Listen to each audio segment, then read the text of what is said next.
wavelengths are thinning. And are there any questions while we're waiting?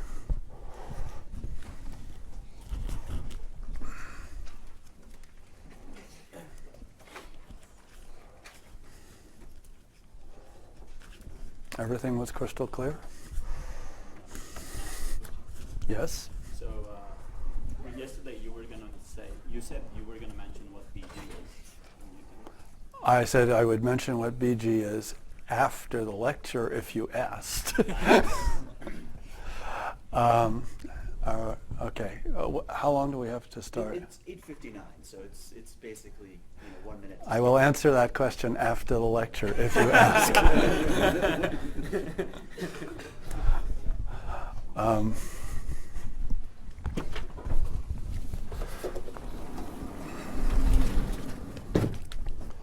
All right, so last time we were looking at Chern-Simons theory on on a three manifold, which is a product of a closed compact topological surface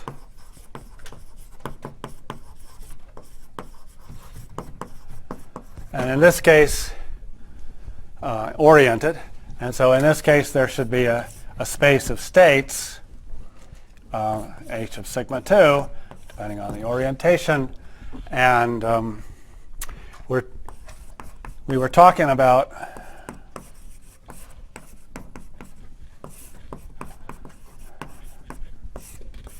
for G equals E1, and so then the Hilbert space should depend on kappa. And so one of our goals is to understand this space very, very well. And there are four ways to quantize it, and I will, all four are described in the notes, and I will describe some of those ways. Now, some of what I'm going to be saying today actually also applies to the non-abelian theory. So before we get started quantizing, let me just make a comment on the non-abelian Chern-Simons action. So as I said, Chern-Simons theory can be defined for any Lie group actually. But let's restrict our attention here to G, which is now a compact connected simple Lie group. Okay. So it comes from Cartan's list.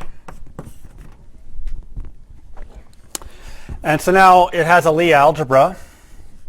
And let's define a trace form on the Lie algebra. So if x and y are in the Lie algebra, let's define the trace of x times y to be minus 1 over 2 times the dual Coxeter number of the trace in the adjoint representation of add x, add y.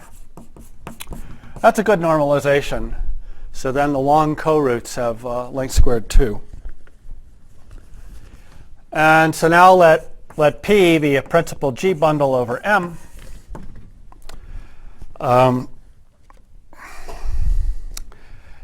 And for what I'm going to say just in a moment, let's take the dimension of M to be greater than or equal to 4. Well, I'll say it when I need it. And so then this will have a connection. So if you don't know what a principal G bundle is, locally I have a gauge field. But as I go around the manifold, I have to make gauge transformations. It's not a globally well-defined form.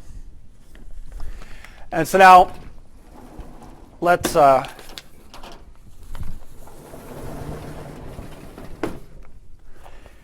define P of my gauge connection to be 1 over 8 pi squared trace with this normalization of f squared. F squared means f wedge f. And so A changes by gauge transformations. F also changes by gauge transformations. So F is also not a globally well-defined 2 form. But because of the trace, this is a globally well-defined 4 form.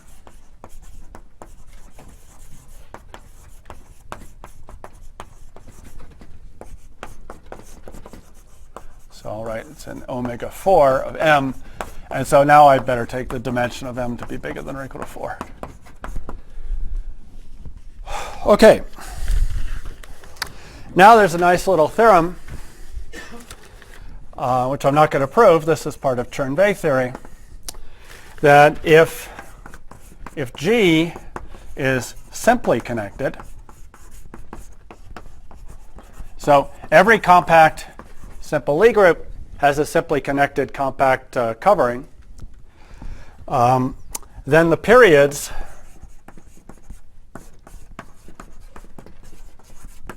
of P of A are integral. So remember, the periods are the integrals of P of A over various 4 cycles inside our manifold M. If M is 4-dimensional, it would be the whole manifold itself. And moreover, for any given integer,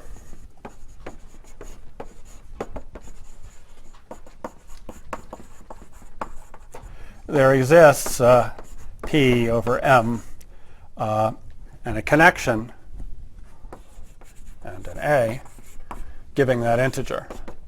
So it's not like secretly the periods are all even or multiples of 3 or something like that. Now, an important part of what's called Chern-Bay theory is that these periods do not depend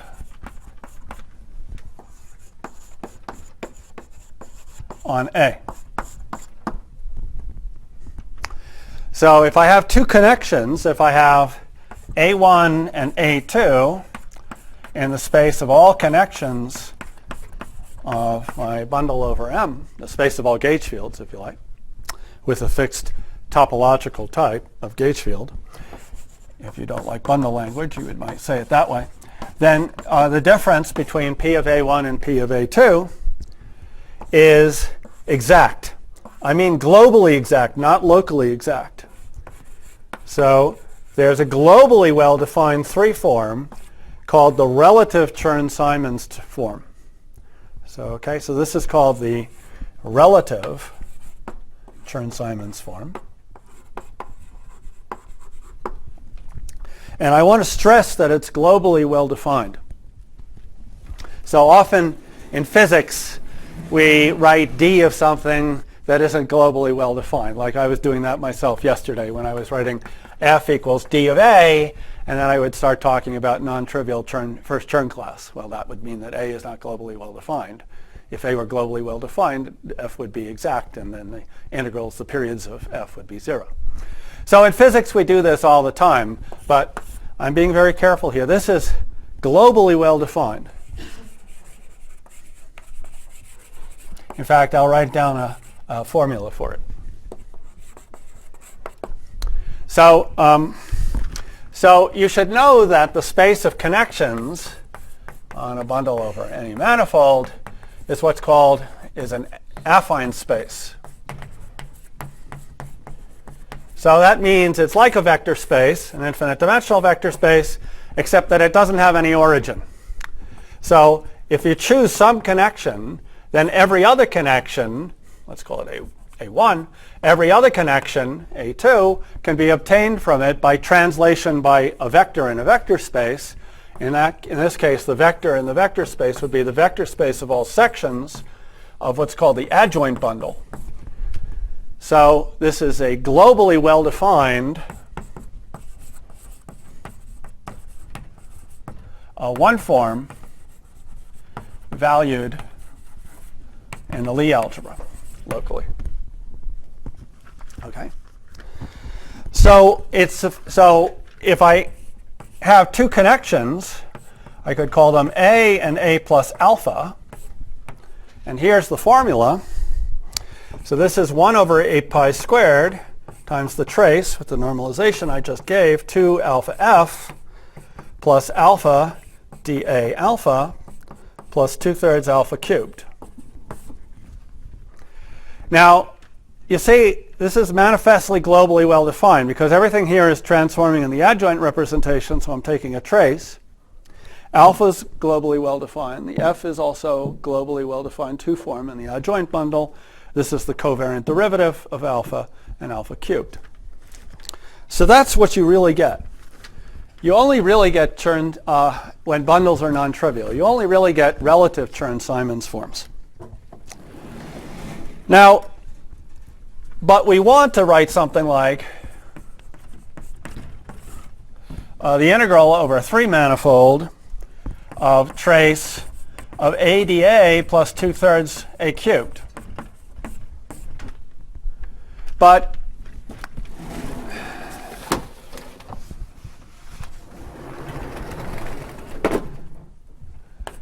if P over M3 is non-trivial, or any M is non-trivial, then the trace of ADA plus 2/3 A cubed is not globally defined.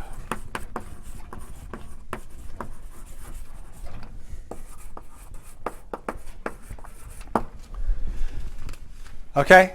If you look at how this transforms across patch boundaries, it's not going to match up. Now you might say, well, why not just take Chern-Simons of A comma 0? Does anyone know the answer? I just finished telling you that the relative Chern-Simons is globally well defined. Now I'm saying there's a problem with just trace of ADA plus 2/3 A cubed. So what's the point? So why not just put A equals 0? Any ideas? Yes? Well, A equals 0 would be globally well defined, wouldn't it? What is 0? You're onto something. What? Yeah. Sorry. Say. 0 doesn't remain 0 under gauge transformations. Well, no. That's no. Greg, could you repeat their comment? So I thought they were onto it. 0 does not remain 0 under gauge transformations. Yeah, that's true, but not relevant. Yes. The other comment, which was more on the line of, which was on the right track, was what is 0? Yes. 0 is only the connection for the trivial bundle? Man's got it. So his comment was 0 is only a connection on the trivial bundle. So that's exactly right.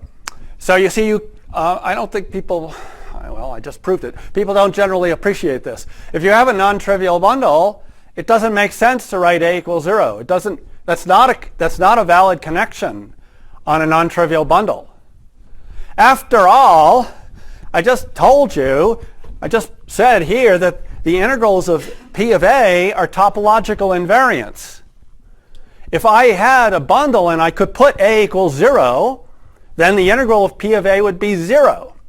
So if I can find a bundle where the integral of P of A is not 0, that's called an instanton, then I know for sure I cannot find a 0. That's why I said it's an affine space. There's no natural origin. There's no 0. Okay. Nevertheless, we want to do this. Okay, so what are we going to do? Well, there are actually 3 ways to define it. I'll tell you one of them. I'll say one way to define this is to extend. So this fits in well with what I was saying in lecture 2. So we take M3, we take an extension of the bundle with connection, and again you have to check that there are no topological obstructions to that. In low enough dimensions, that's okay. Okay, and so you define the integral of M3 of trace of ADA plus 2/3 A cubed. And let's put in the 1 over 8 pi squared. And so then that's the integral of P of A. Now P of A, that is a perfectly well-defined, gauge invariant, globally well-defined thing. So this really exists as a real number.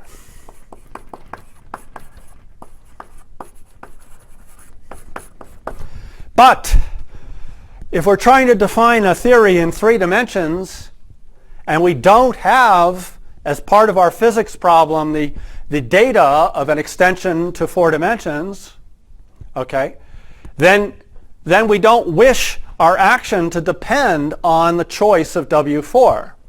So just as in the arguments yesterday, there could be another W4 prime that somebody else could try and use, and that other person will get a different real number. However, the difference is the integral over a closed form manifold, and then I told you that the periods are integral. So the integrated Chern-Simons action in general is an element of R mod Z, not a real number. Okay. So now in the non-abelian case, we want to write 2 pi I times 1 over 8 pi squared, the integral with this trace of a dA plus 2/3 a cubed, where we now understand that this is not a real number, it's an element of R mod Z, and therefore if we put a k here, we're only going to have something well defined when the level is an integer. Yes, question? The alpha is globally well-defined one form up to conjugation, or just? Okay, the question was, alpha is a globally well-defined one form up to conjugation, or what is going on? So given a principal bundle, a principal G bundle over a manifold, there's automatically a vector bundle associated to it called the adjoint bundle, where the fibers are the Lie algebra itself, the adjoint representation. And the transition functions for the adjoint bundle are indeed conjugation. So if you have patches, you have U alpha and U beta, and you have some section S alpha and some section S beta, then on the intersection, U alpha beta, then S alpha will be G alpha beta inverse S beta, G alpha beta. That's true. That's just bundle theory. Okay? But so alpha is globally well-defined section of that bundle. So alpha is going to have transition functions like this, but so does F. So when I take the trace, those overlaps go away, and this is a globally well-defined 3-form. Okay. All right. So now I guess I've fulfilled part of my contract, which is to explain to you something about Chern-Simons, including non-abelian theory. So now you know at least what the action is. So now we're going to go back to the problem we were starting to address at the end of last lecture, which is, again, M3 is sigma 2 times R. And what's the Hilbert space of states? So, well, we take A, and now we have a decomposition of A into the spatial part and A naught. And here, I'll write it in the non-abelian case. This here in the box becomes exponential I k over 4 pi times the integral dx naught times minus the integral over sigma 2 of the trace of A sub s d naught A sub s plus 2 integral over sigma 2 of trace of A naught f of A sub s. All right. And as we said last time, we conclude from the fact that this is a first order action that the path integral is really a path integral in phase space. And what is our phase space? Our phase space is the space of all connections on P over sigma 2. That's where A sub s lives, or if you prefer, the space of all gauge fields. All right. So what's the symplectic form? Well, I told you last time you vary the action to find the symplectic form. So what's the symplectic form? So omega is equal to k over 4 pi times the integral over sigma 2 trace of delta a sub s wedge delta a sub s. Now, what is delta a sub s? Well, I'm now doing infinite dimensional symplectic geometry. So delta a sub s you should think of as a cotangent vector to the space of all gauge fields. So a sub s itself is a one form on space on sigma 2. Delta is a exterior derivative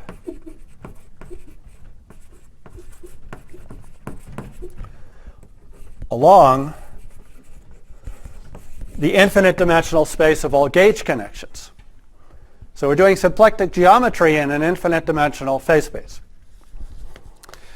Now, if we did it for the abelian case, g equals u1, then in terms of the kappa we had before, it looks a little different. We have the integral of delta a sub s wedge delta a sub s. Okay, so there's a relationship between between kappa and k if you specialize. Well, I restricted myself to simply connected Lie groups. Incidentally, I forgot to say, this theorem is false if I drop the simply connected. That's quite important. So if I talk about SO3 instead of SU2, right? SU2 is the double cover of SO3. If I talk about SO3, then these integrals can be fractions with a fourth. Okay? In general, so in Yang-Mills theory, what's the gauge invariance of the action? It's not SUN, it's SUN mod Zn because the gauge field is in the adjoint representation. And then you'll get these periods for SUN mod Zn will be fractions with 2n in the denominator. So the simply connected is very important there. All right. Okay, so this is the case with our simply connected compact Lie group. This is the case with U1. And I remind you that in U1, A sub s is a real field in my normalization. All right, so now we want to quantize this phase space. So the integral of dA naught implies that we're going to look at flat fields. And then we need to divide by spatial gauge transformations from sigma 2 into G. So this is a problem which in symplectic geometry is called Hamiltonian reduction.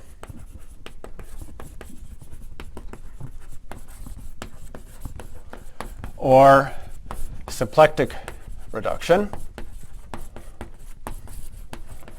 The latter term is more common in mathematics. And so now I'm going to take a little time and explain what that is.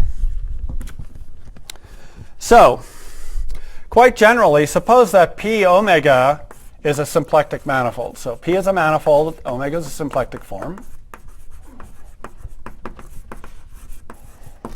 And suppose that G is now a Lie group acting symplectically.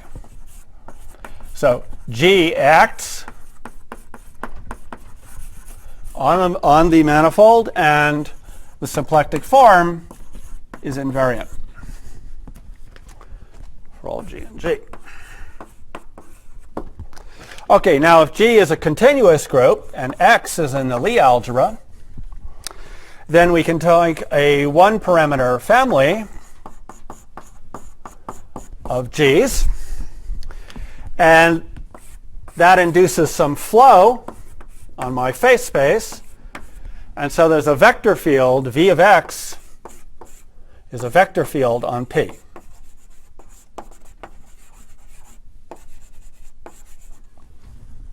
Okay. Now, because g sub t star of omega equals omega, that implies that the Lie derivative with respect to x of omega is 0. And the Cartan formula for the Lie derivative is d contraction plus contraction d. But omega is closed. It's a symplectic form. So that means d of iota of x of omega is 0. And so that implies, if, let me assume that h1 deram of p is 0, which is certainly the case in the space of gauge fields, it's an affine space. So that means that iota of x, omega, is exact. So this has to be d of a function, right? So omega is a 2 form. Contraction with a vector field gives me a 1 form. So I have a closed 1 form. And so it's got to be an exact 1 form. So there's some function, I'll call it mu of x. So this is a function from P into R. Okay. And mu of x is only going to be defined up to a constant, but that's okay. Now, iota is linear on the Lie algebra. So my function, I can choose my constants so that my function is linear.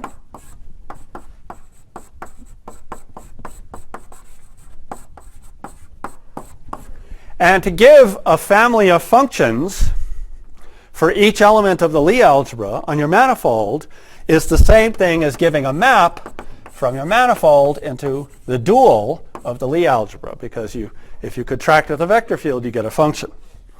So this is very famous in mathematics. It's called the moment map. And let me give you 2 examples to show you why it's called the moment map.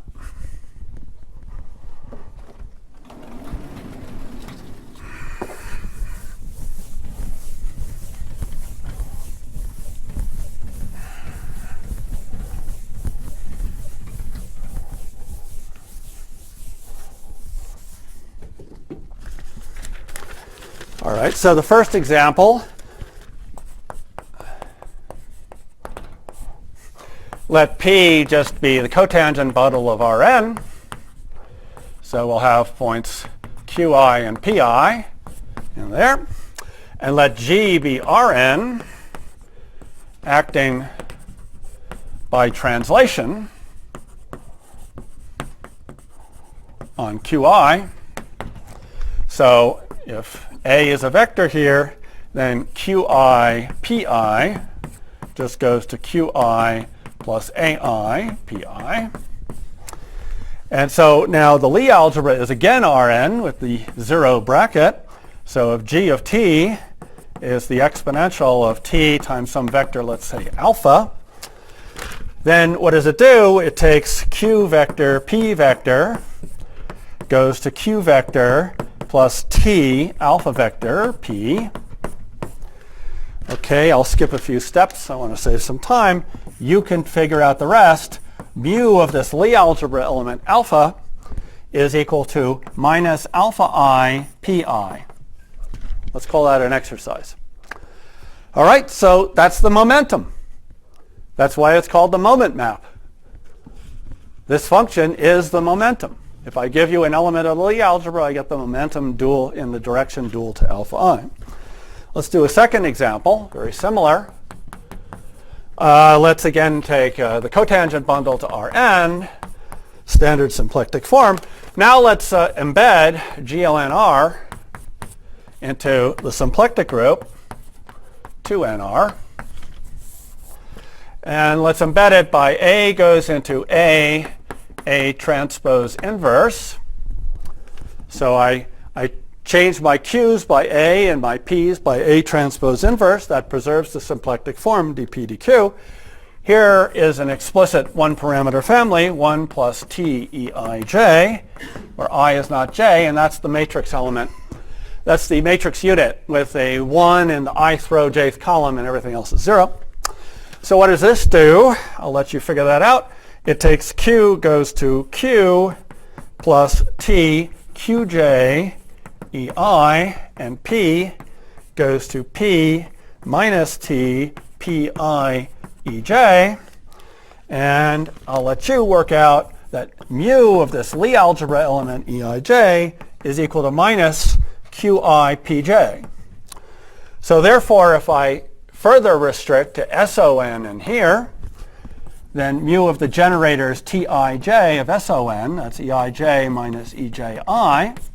So what's that going to be?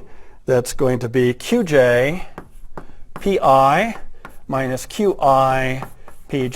This should start to look familiar. So now if we specialize even further to T star R3, then mu of the generators of SO3, which is 1/2 epsilon ijk, tjk, is equal to angular momentum. Okay, so the moment map is momentum or angular momentum in these two examples. That's why it's called the moment map. Okay, so now we have, whenever we have a group acting symplectically on a phase space, we can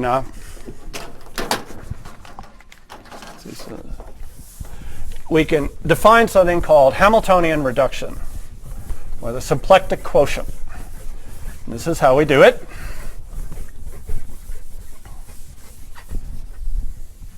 Is there a question? No? Okay, this is how we do it. So for convenience,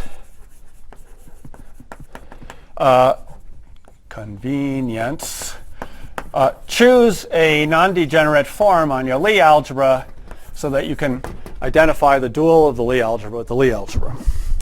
And so we can confuse those two. So then mu of g dot x, we'll think of that as being now valued in the Lie algebra.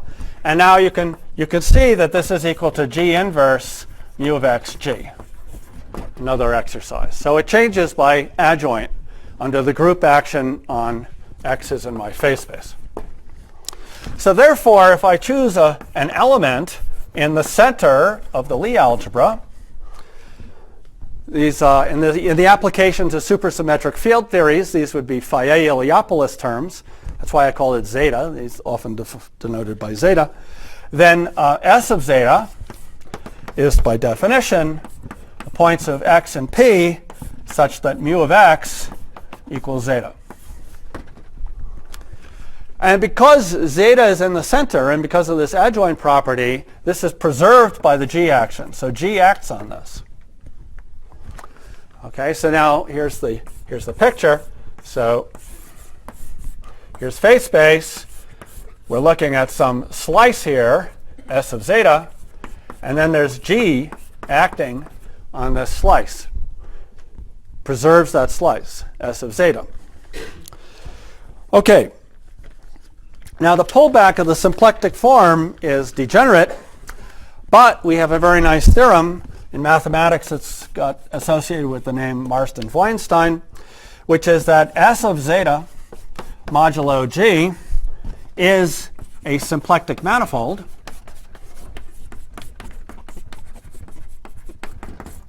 So it has a symplectic form omega bar, and if I take pi, goes from S of zeta projecting down to S of zeta mod g, taking gauge invariant objects, then omega in the neighborhood of S is omega bar plus d mu a times theta a for some one forms theta a. So let me give you an example of this.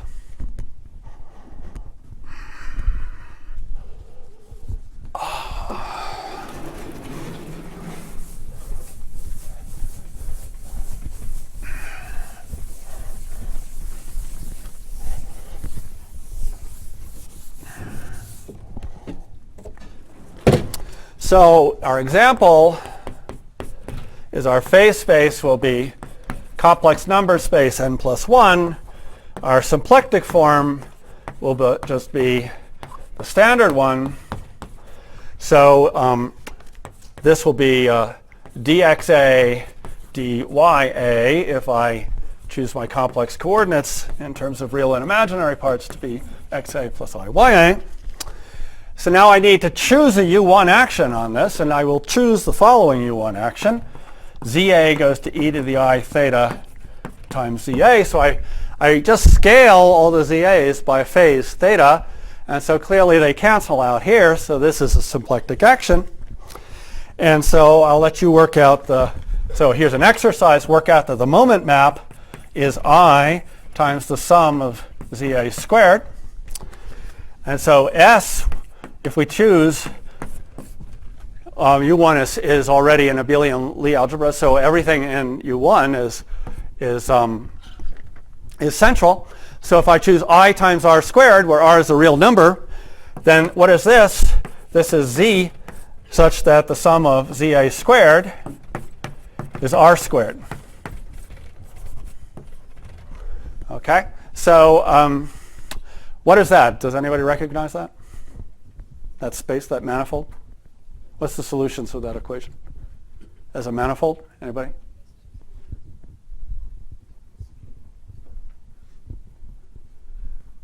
Well, look, imagine that you plugged in the real and imaginary parts here. Do you recognize that equation? Sphere, I like to hear sphere, yes. So this is isomorphic to the 2n plus 1 sphere. Good. And so now this projects over S of IR squared mod U1. And what is that space?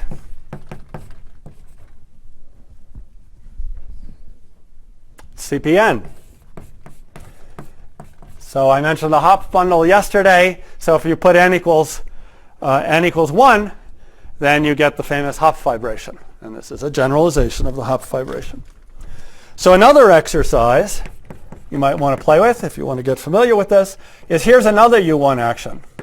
Take ZA goes to e to the I QA, e to the I theta to the QA power times ZA, where QA are just some integers.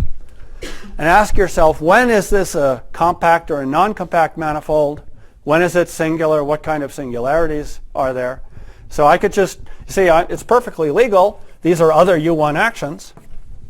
Okay, and this is the kind of thing, again, you meet quite frequently in supersymmetric field theory when you're working out the classical vacuum moduli space.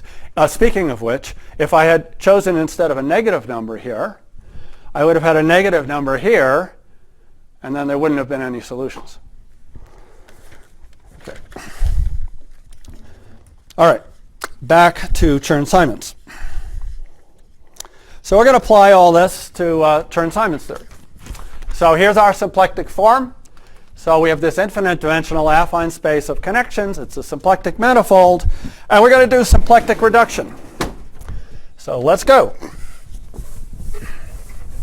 So first off, how about writing down the Poisson brackets of our gauge fields that follow from that symplectic form. So those would be AI A of x, AJ B of y is 2 pi over k, epsilon ij, delta AB, delta 2 of x, y. Okay, so what are my coordinates, if you like, on this infinite dimensional manifold? They're the values of the connection in the direction I and the group space direction A at the point x. So I've got an infinite number of coordinates. Those are coordinate functions on the manifold, so they have Poisson brackets. So this is the Poisson brackets that I get from that. I here, the two spatial directions. Epsilon ij, well, you have to choose an orientation. I'll choose that. And the TAs, the A sub A's are relative to an orthonormal basis with respect to that trace, which I carefully defined, normalized for you before. Okay, so what's the group, the Lie group that's going to be acting symplectically on this space? That's the group of gauge transformations, G, which in general is the automorphisms of the principal bundle, but if P is trivializable, that's isomorphic to maps from sigma 2 to G. Spatial gauge transformations. could check that X symplectically. And what's the Lie algebra of this? Well, it's the set of functions which go from sigma 2 into the finite dimensional Lie algebra. And now, what do you think? So I told you that for every element of the Lie algebra, it's still on the board here, for every element of the Lie algebra, I get a vector field on P. So for such an infinitesimal gauge transformation, I'll have a vector field V of epsilon, and that's a vector field on the space of gauge connections. And now acting on a 1 form on the space of gauge connections, what do you think it is? So this should be a 0 form on the space of gauge connections. And what it is it's the infinitesimal gauge transformation, okay, of my field A. So this is equal to d epsilon plus A commutator epsilon. All right, so now I have my epsilon. I know what to do. I have my, V of epsilon. So now here's the formula I need to apply. That defines the moment map. And so the moment map, mu of epsilon, I could go through the steps to prove this, but I write out every step in the notes. So I'm going to skip it. I'm just going to say what the answer is. It's k over 2 pi times the integral over sigma 2 of the trace of epsilon f. Okay. Now with the moment map, we can do symplectic reduction. Now we have to choose a level. We have to choose an Fi term, if you like. We have to choose a zeta. Now we already know that from this form of the action, integrating over A naught is taking us to the flat gauge fields. So we're going to choose the level to be 0. Okay, so our reduced phase space, let me write it over here. So for gauge theory,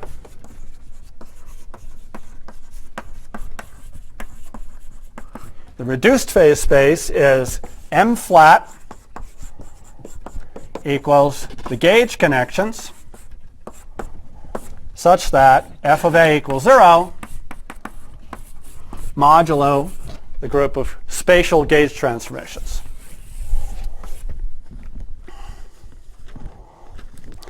And by this general theorem, we know that this has to be a symplectic manifold. And this is the manifold we want to quantize to find the space of states in Chern-Simons theory. Okay? So now, how do we quantize in this situation with Hamiltonian reduction? Well, there are two routes you can follow when you're doing Hamiltonian reduction and you're trying to quantize the phase space. And both of the routes are actually quite useful and informative. One thing is you could quantize on A, on curly A, and you replace Poisson brackets by commutators and impose f equals 0 as an operator equation.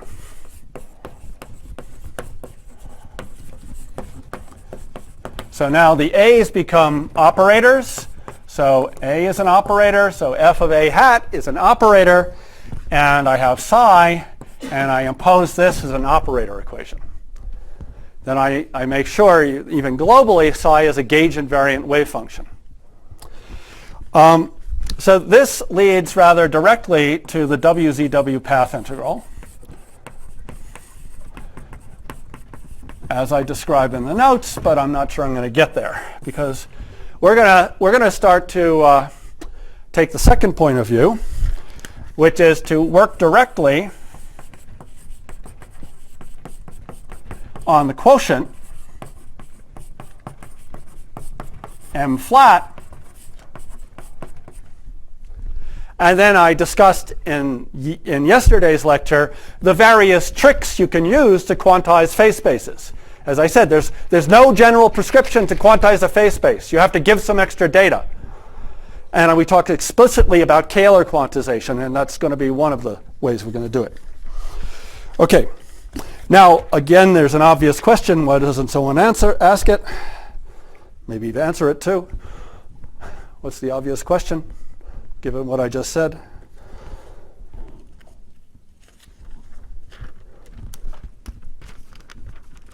Good morning. Does 1 and 2 give the same answer? Okay.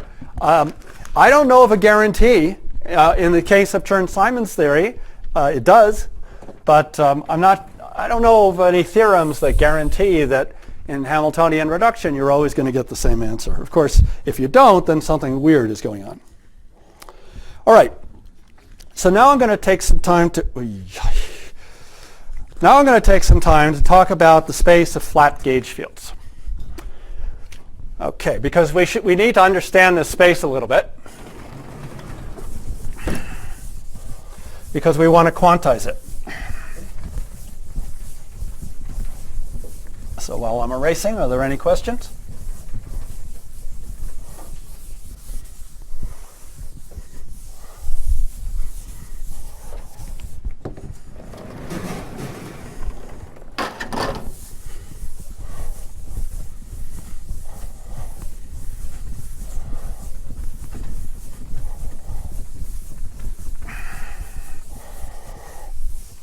So I'm going to start, again, very general, trying to give you general lessons that you can apply, not just in Chern-Simons theory, but in lots of other contexts. So let's talk about flat gauge fields.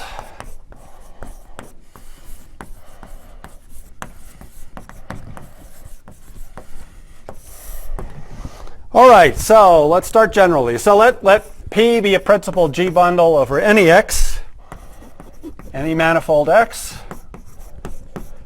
P is a principal G bundle. G is a Lie group.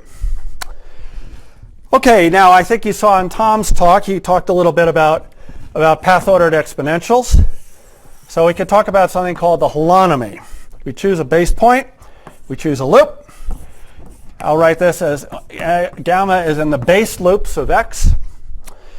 And we can define the holonomy around the loop at the point x naught to be the path-ordered exponential of A. And you should think of this holonomy as a map from the space of all gauge fields times the space of base loops at X into the Lie group G. And we've, in order to do that, we chose a trivialization of our bundle at x naught.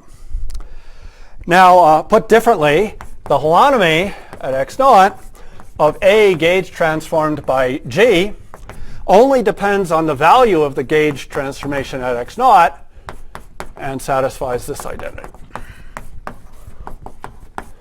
So I don't really care about my trivialization of my bundle, or so I don't care about my trivialization of my bundle. So what's really defined here is something into the conjugacy class.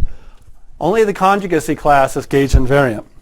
Similarly, if I have another point in the same arcwise connected component of X, I can compose with a little path like that, and again, my holonomy function only gets conjugated. So what's interesting is the map to the conjugacy classes. So here's the theorem. So the holonomy of x naught from omega x naught to X to the conjugacy classes of G, consider this a function of A. In other words, given a connection, I have a map from the base loops into the conjugacy classes. This function is a complete gauge invariant.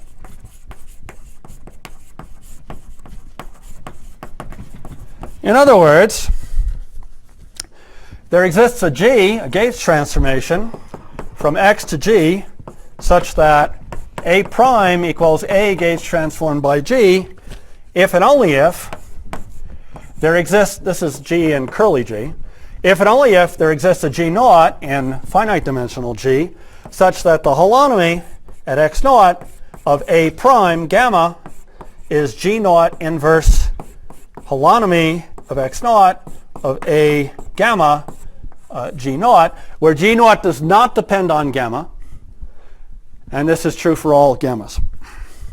So I couldn't figure out where to look this up, so I gave a proof in the notes, and I'm not terribly proud of it, so if somebody knows of a more elegant proof, please let me know. All right, so theorem 2. Suppose that I have a flat gauge field, f of A equals 0. Then this holonomy function, A gamma, descends to a function on the class of gamma in the first homotopy group of x based at x naught. I'll give a proof of that on the, actually I'm short on time. There's a proof in the notes. The variation, okay, the idea is this. If I vary my loop by just a little bit, then the difference of the holonomies is an infinite series in the curvatures and their covariant derivatives. Okay? And therefore, if the gauge field is flat, it doesn't depend on small variations of the loop. I give a more careful proof in the notes, but I'm short on time, so I'm going to skip it. Proof on the board. All right, so what do we learn? We learn that M flat is equal to the space of all group homomorphisms from the fundamental group based at x naught into G modulo G, which is acting by conjugation.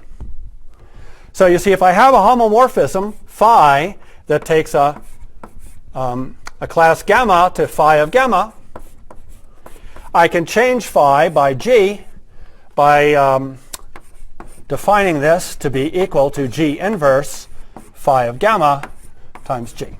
That's the conjugation action. So that's how, so G acts on this space of homomorphisms. That's the moduli space of flat gauge fields. Any x, that's not 3 dimensions, anything. Any Lie group, that's the formula, always. Now, this space can be finite dimensional. So, positive dimensional. So supposing that pi 1 has generators, say gamma I equals 1 up to some n, and relations on the generators, R sub A, where A equals 1 up to some m. Okay? Then I can specify uniquely a homomorphism by writing phi of gamma I equals gi in G. In G. Okay? So if you want to define a homomorphism, okay, from the fundamental group into a group G, here's how you do it. Find a set of generators and just choose a group element for each generator. By the definition of a generator, if you need to know what phi is for anything else, it's a word in the generator. So if you have some other word, gamma I1 through gamma IK, and you need to know what phi of that is, well, it's clearly equal to GI1 through GIK, because you're trying to make a homomorphism, right? But there's a potential snag here. Does anyone see the snag? Pardon? No, not the answer was torsion elements. That's not what I'm looking for. Well, okay. I mean, yeah, in a sense, you're right. Sorry. There we go. That's the answer. The answer that Rowan gave was RA is, what is RA? These are words in the gamma i's. So when we have relations, that means the group is defined by putting those words equal to 1. The identity, the homomorphism always takes 1 to 1. So therefore, if this is an RA, this had better be equal to 1. Okay, so you're not allowed to choose GI arbitrarily. You have to choose them compatible with the generators. So what does that mean? That means that we can view hom of pi 1g as a subset of Gn. What subset? The subset defined by setting those products of the words in the GI that define the relation to equal to 1. Supposing I have a matrix group. What am I doing? I'm writing polynomial relations on the matrix elements. Right? Think of the GIs as matrices. They have matrix elements. And now I'm saying this product of these matrices is equal to 1. So that's an algebraic equation on the matrix elements. So this is some algebraic variety in Gn. All right, so algebraic varieties typically can have singularities. Independently of that, we also have to quotient by G. Now, that can give orbifold singularities, but it also can give worse singularities. For example, notice that we always have the trivial homomorphism that sends every gamma to the identity. That's a homomorphism. There's no arguing with that. But notice that it's fixed by conjugation action of G. So the entire group fixes that point. So that can typically be a very singular point in the quotient. This is why the mathematicians use the word stack when they talk about the moduli spaces of flat connections and other things.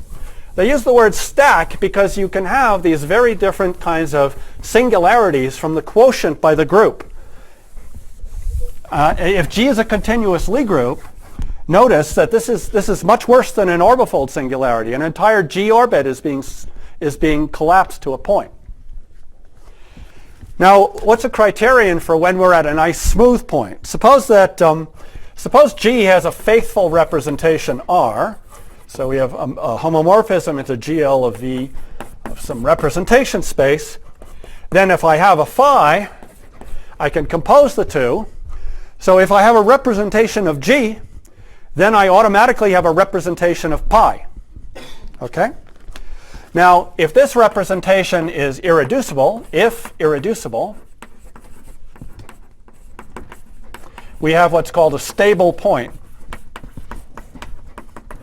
And then you can expect M flat to be a smooth manifold in the neighborhood of a stable point.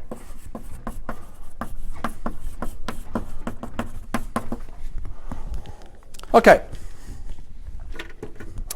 Let's now go back to the special case where X is a two-dimensional topological surface.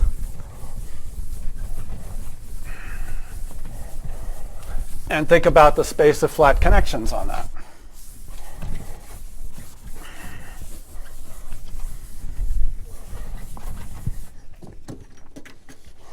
So we take X is now sigma 2 is a topological surface.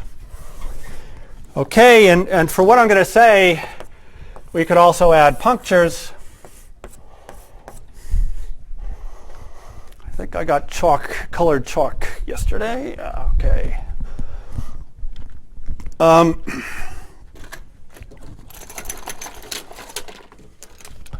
And so let's suppose that there are some punctures here.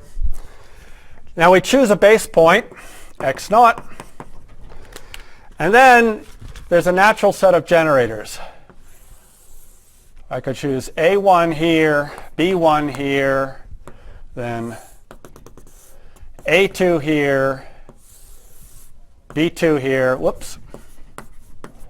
And then I could also choose some loops around the punctures. Do I give them names? C1 through Cn. Okay. So there's a theorem in math that those kinds of loops, the homotopy class of those kinds of loops, generate the fundamental group. And there's only one relation. So pi 1 is equal to A, is generated by AI, BI, and CI with just one relation, the group commutator of AI and BI, this I is going from 1 to genus, and then the product from I equals 1 to n of CI is 1. That's the relation. So that's the fundamental group of a punctured Riemann surface. I said Riemann surface, I meant topological surface. I have not put a complex structure on this. It's a topological surface. All right, so now what do we do? If we want to write a homomorphism, well, we just choose some matrices, or more generally, group elements.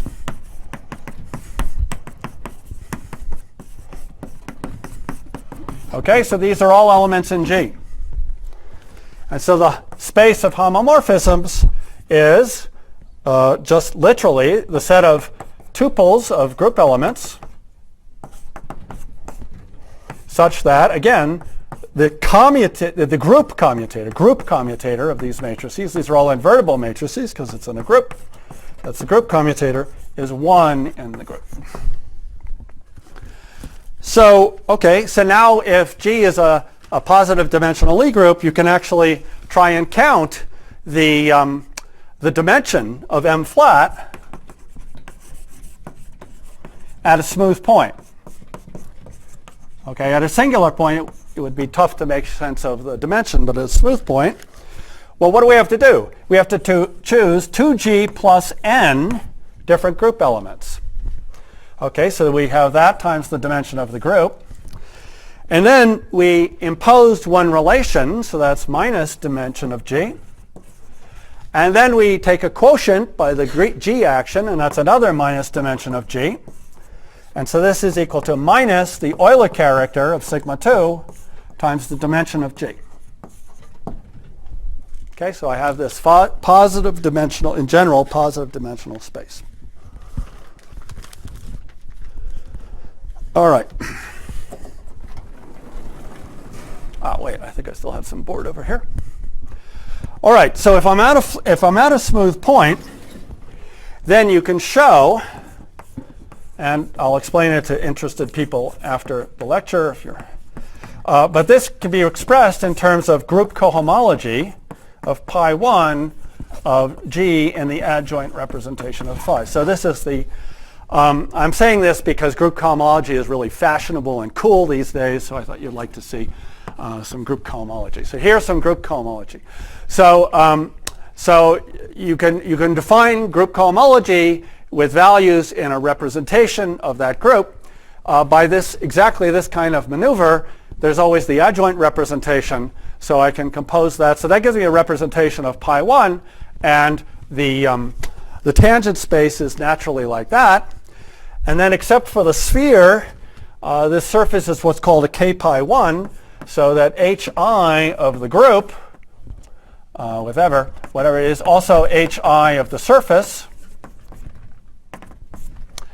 And so we can define a symplectic form by taking this to h2 of pi g in the adjoint representation, and then you can take a trace and integrate, and that gives you r. So that's the intrinsic definition of the symplectic form. I told you there was an omega bar. In fact, it's still on the board here. In this symplectic quotient theorem, there's an omega bar. Okay? This is not an obvious formula. This was discovered by William Goldman. And to give you some sense of what it's doing, let's take some Poisson brackets of some interesting functions on the space of flat gauge fields. So, what's an interesting function on the space of flat gauge fields? So fix a representation, R of G, and then consider the Wilson line. So W of R, gamma, and A is the trace of R, path-ordered exponential, integral around gamma of A. Okay, sorry, fix a representation R and gamma in pi 1. Then for fixed R and gamma, this is a function on M flat. And I just turned M flat into a symplectic manifold. So I can ask, what is the Poisson bracket using that symplectic form of these Wilson line functions? So W of R gamma 1 symplectic, Poisson bracket gamma 2 is equal to a sum. Okay, so what do is you take representatives, specific curves, gamma 1 and gamma 2, and you have a sum of terms over the intersections. So there's an explicit formula, gamma 1 transverse intersection gamma 2, of what's called the oriented intersection number, define it in a moment, times trace of something local at P. And it's in the notes. What is the oriented intersection number? These are oriented loops, and I have an orientation on my surface, my topological surface. So if I'm at an intersection point, and I use the right-hand rule, so if gamma 1 with gamma 2 agrees with the orientation of the surface, so I'm choosing the natural blackboard orientation with the right-hand rule, then I of P is plus 1. And if I choose the other one, the other orientation, then I of P is minus 1. So something should strike you as weird here. The left-hand side only depends on the homotopy class. Over here, I actually had to choose representatives. I could choose a completely different representative, okay, with a totally different set of intersection points, and then I'm going to get the same answer. That's non-trivial. Pardon? We're working with gauge fields on 2 dimensions. The question was, are the Wilson lines confined to the surface? So he's thinking 3-dimensional, which ultimately we're going to do. But right now we're just discussing gauge fields on a surface. So there is no 3rd dimension. All right. So now let's this is all very difficult. So let's specialize to G is U1, and things get a lot easier. Okay, so if I have a homomorphism from pi 1 into G, then it descends to a homomorphism from H1 into G, and then M flat is homomorphisms from H1 of sigma 2 with Z into U1. Everything's abelian, so I don't have to worry about the quotient by conjugation. And this is isomorphic to H1 of H upper 1 of sigma 2R minus mod H upper 1 of sigma 2Z. Okay, and so this is a 2G plus n dimensional torus. Actually, we could have gotten here, if this is all we wanted to do, we could have gotten here a lot faster. So let me indicate how that goes. So if I have a U1 gauge field and it's flat, so that implies that F equals dA, where A is globally well defined.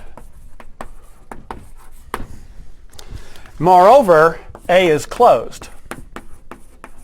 So A is in omega 1 closed. So it defines a first order degree 1 cohomology class. But then gauge transformations, remember, shift A by A plus omega, where omega is a closed one form with 2 pi z periods. So there's a lattice of those. That's this lattice here. And so we're dividing a vector space here, 2G plus n dimensional vector space, by a 2G plus n dimensional lattice. And the symplectic form is also a lot easier. So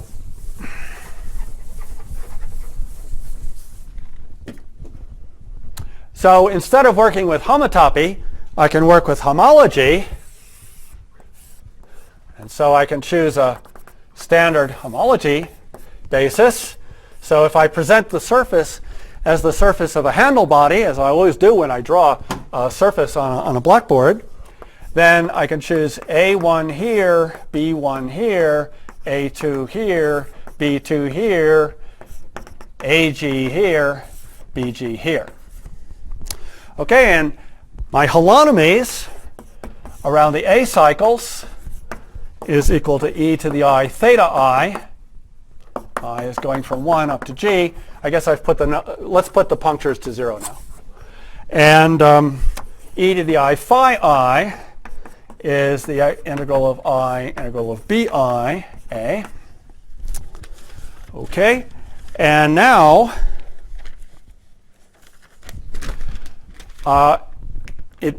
it's much easier just to work out the symplectic form from this formula.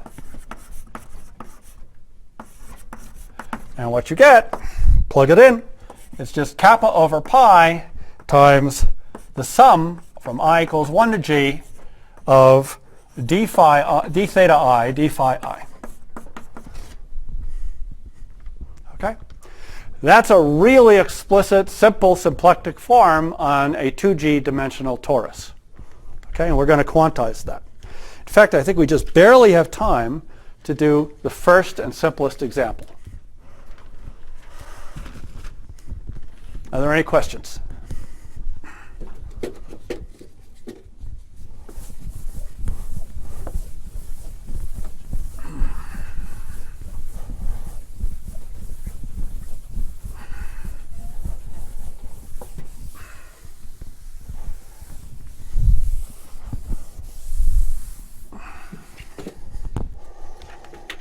All right, so let's do sort of the simplest possible thing.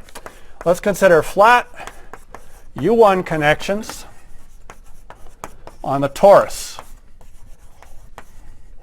So our torus, our donut, is R2 divided by Z plus Z.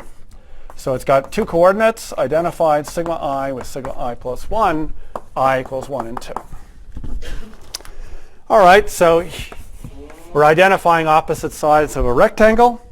So here's our A cycle, here's our B cycle. So we have U1 equals e to the I A1 is e to the I integral of A of the, sorry about the notation, that's why I chose alpha and beta in the notes, alpha and beta cycles. And U2 is e to the I A2, e to the I integral over the beta of A.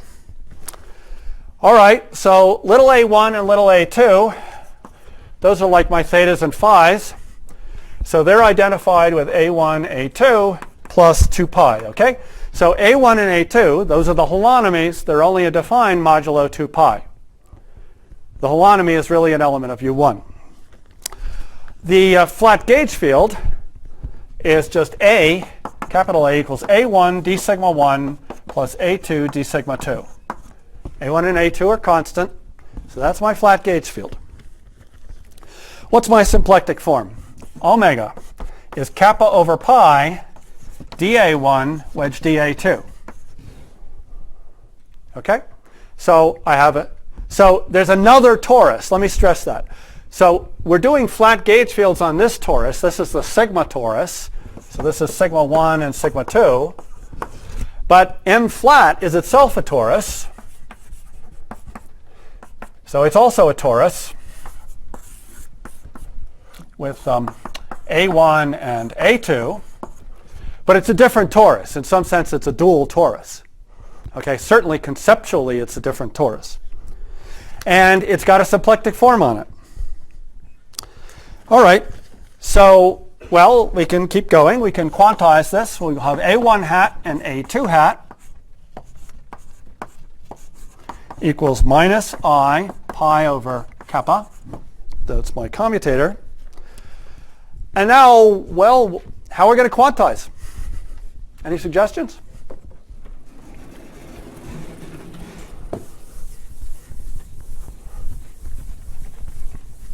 So this is my phase space. So this torus of flat U1 gauge fields, this is my space of P's and Q's. How am I going to quantize?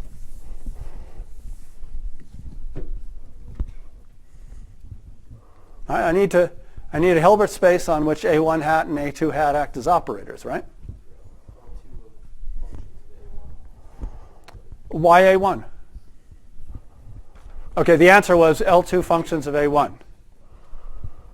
Why not A2? Who says A1's better than A2? Okay, so there's an important point there. So there's no canonical choice of whose coordinate and who is momenta.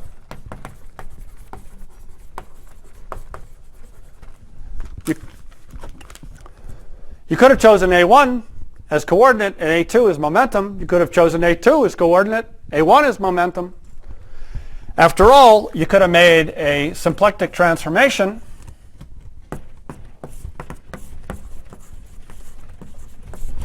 this is in sp2r and chosen A1 prime as coordinate, A2 prime as momentum. Now remember that the A1s and A2s are periodic, so you can't use any old sp2r transformation. That would spoil the periodicities. So actually you have to do sp2z transformations. But still there's this whole choice. So it shouldn't matter which one we choose as coordinate and which one we choose as momentum. So let's take the suggestion from the audience. So let's take A1 is coordinate and A2 is momentum. More precisely, sorry, I'm going to choose the opposite one because that's what's in my notes. Makes the point. Okay, so PA2 is kappa over pi A1 is the conjugate momentum to A2. Okay, it's not exactly A1, it's kappa over pi. Okay, now there's an interesting point here, okay? So A1, both coordinates and momenta are quantized, are periodic. So if you have periodicity in position, that implies you have quantization in momentum. But we also have periodicity in momentum.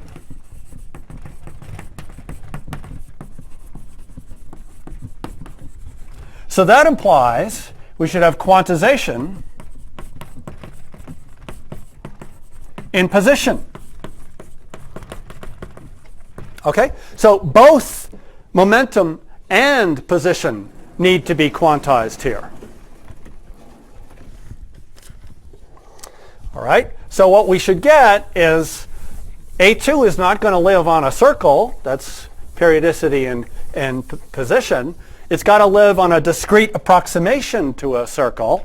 And so we should expect to get the quantum mechanics of a particle on a discrete approximation to a circle, Zn inside U1. That's what we should expect. Now let's derive it.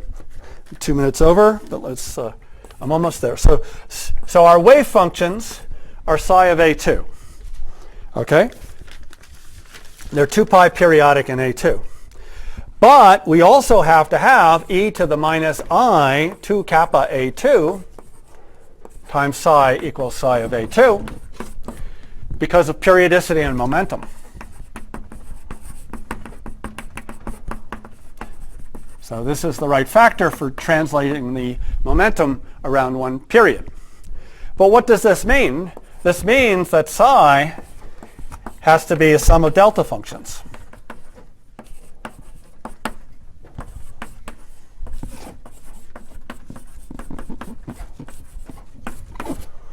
Okay, the psi n's, these are just complex numbers. These, complex numbers. Okay, so what I get is indeed a particle on z mod 2 kappa z.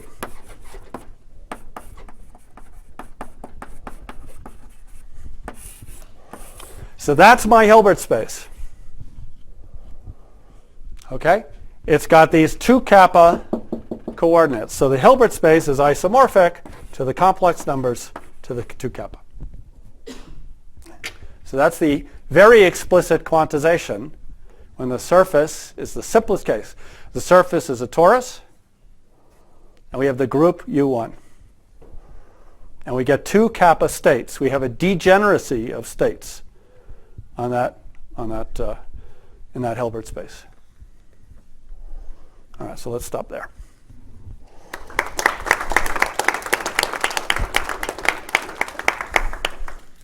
Before we go out, I need to talk to a student, Chern If she is here, if she's not here, and one of you know her, tell her to talk to me.